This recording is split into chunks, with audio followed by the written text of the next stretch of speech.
The original pitch for Horizon, it was very high level still, but some of the pillars that you see in the game right now were already there. The female lead, named Aloy, this gorgeous natural beauty that the game takes place in, and also the presence as the dominant life form of the machines.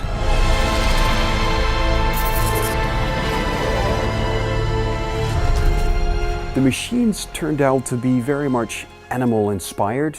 That is something that the game designers found to be a very natural way for us to portray these machines.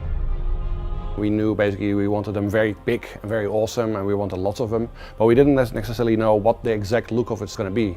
We also played basically with more insect-like creatures or more traditional looking robots, but this whole aspect of nature basically and the majesty of nature combined with this much more sort of prehistoric looking creatures really created a very unique setting and a very unique look.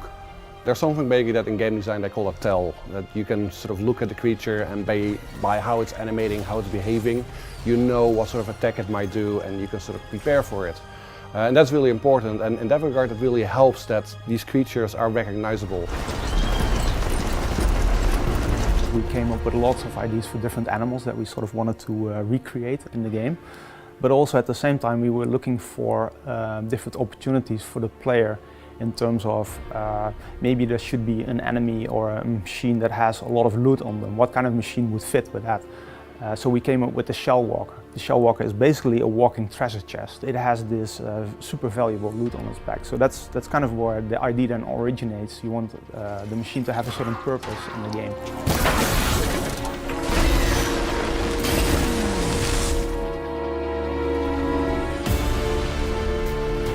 We wanted basically every aspect basically to have their own robots, and of course basically there are lakes and rivers and other sort of water bodies in our game as well.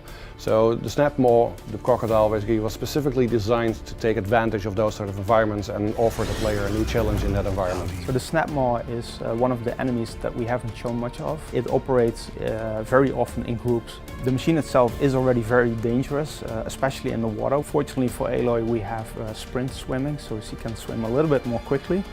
But often that won't be fast enough, so you have to be very careful. So Aloy has a unique ability. She can use her spear to override machines. The broadheads can, if you override them, you can use them as a mount. But if you override the Watcher, for example, you can turn its faction, so it will fight alongside, it will fight for Aloy. Then we have the tall neck.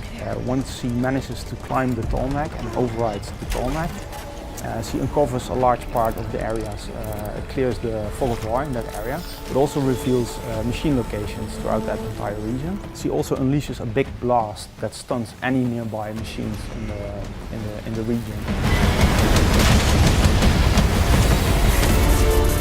So whenever you encounter a machine, you can see it in its idle behavior.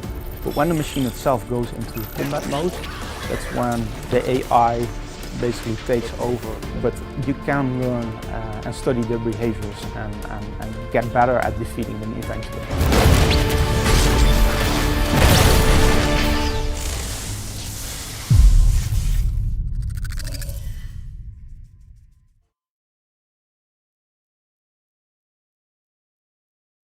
PlayStation